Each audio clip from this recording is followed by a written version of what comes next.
In this video, people say that in my last videos I've been coming off as very harsh to the whites, etc. Well, this video I'm going to clarify that, and we'll go into more detail about what role races and the different peoples play into the Illuminati. Okay, well, first of all, I'm half white, half Nigerian myself. So, and the reason why I go off on the whites, not the blacks, is simply because history points out that these are the people that did the most profoundly evil things. So these were these European people, and that they went out their way to cover up black history. So when I'm explaining the history of secret societies in man, let's also remember these people are secret societies. They keep knowledge secret, and one knowledge that they kept secret was that African peoples were the first people on the planet, and that they are the father of all peoples, and that they are the ones in Egypt who came with the foundation of everything. Chem, from alchemy, and of course, alchemy is where we got paper from. And even the word itself, the words come from Egypt. So languages, written word, etc. And this is one of those things that the secret societies deal in. We'll find that these key things that secret societies cover up and talk about are key ideas that they got from Africa. Okay. When you think about the layout of Washington, D.C. itself was made by a black man named Benjamin Banker, and he was an astronomer and a magician. You know, it kind of draws in suspicion and question. And also that how when they made the image of Jesus Christ, not only did they make him a white man, when we know the Jews were black, and Abraham's from Chaldea and from Ur, you know, black Chaldeans and black Babylonians, etc. So, obviously, he wasn't white, and neither were the Jews of those people. But they got the hair wrong, because we see this in Numbers 6:2-5, and Leviticus 19:27 and 21:5. We see that a Nazirite takes a vow to let his hair grow, and to have kinky hair and nappy hair is of God. And Jesus Christ was a Nazirite, a Nazarene, etc. And a direct quote from the Bible is, "Let the locks of the hair of his head grow." Okay? And like in those sites, what I just referenced is Numbers 6:2-5, etc. Those references are where you'll find about the Nazarites, in case you think I'm making this up. You know, again, I say, if you think I'm wrong about any of this stuff, you can reply in comments and etc. But mostly what I see in comments is people saying, "Oh, I'm racist, I hate the white man, I'm full of hate." No, I hate the white Illuminati. I don't hate the white man. I see white people as a huge mix of different peoples from different tribes, etc. But the white Illuminati is who I hate. And when I say the whites and the white man, a lot of times I'm referring to the Illuminati and their minions and the people who were brainwashed by them who follow them. Like when I talk about whites exploiting Africa, I'm not talking about every white person in the world. I'm not talking about some poor white bum on the street who doesn't own a dollar to his name. No. I mean, some Africans in Africa are white and have been victims of extortion themselves. So give me a break here. Like I'm racist because I'm pointing out historical facts. That does not make me a racist. That makes me exactly on point, unbiased observer almost. Only reason why I say almost is because, of course, I'm bitter about it because it's my people. Not only is it done to my fellow man, but it's done to my black people in general.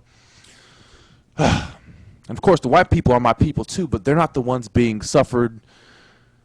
They're not the ones suffering extortion, etc. on the scale that Africa is. Africa has the most natural resources, etc. And they are the ones being extorted and done wrong. So when I say the whites, I'm not saying every white person, or else that would include me too, because I'm part white. I'm saying the white power structure, Illuminati, and their goons that came with them. It's interesting. You know, it's kind of aggravating that I have to explain all that. You know, when someone like me says white man has a very white nose, you know, you would think that, oh, that it's pretty obvious what I'm talking about. But anyway, so we go into the fact that the Egyptians were black, and this is key, very key. Of course, there was other races there. Of course, you'll see other races depicted there.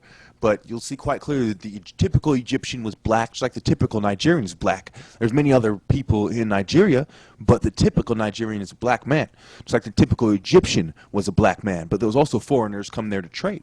So the reason why the pyramids were built in Egypt, not anywhere else in Africa, is because when the other races came in, it was what they saw on their way into Africa. It was their first impression of Africa, their welcome sign, if you will.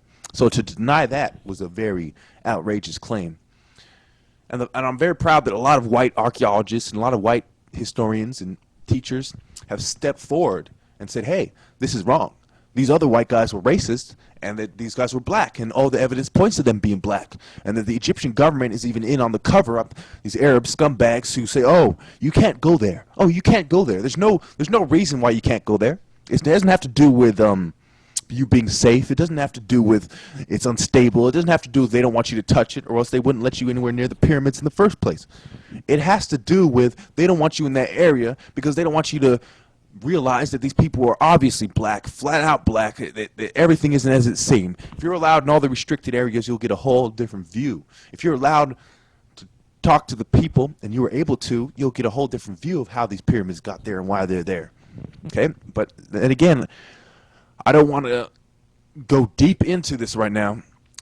I'm mostly going to talk about the race issue in general. Okay? Herodotus even admitted that the Greek gods come from the black gods, and the obelisks are Ra. You know, it's a symbol of Ra impregnating the universe. Okay, so you have an obelisk in Washington D.C. You have obelisks by the Vatican. These are symbols that black people started religion, and that white people came with a new version of it. Okay, white people are new people. They weren't always around. Arab people are new people. They weren't always around. They came with a new religion, and they wanted it to be favorable to their new people. But the true meaning of something, which I can't stress enough, the true meaning of something, the true meaning, point blank, bottom line, is the original meaning.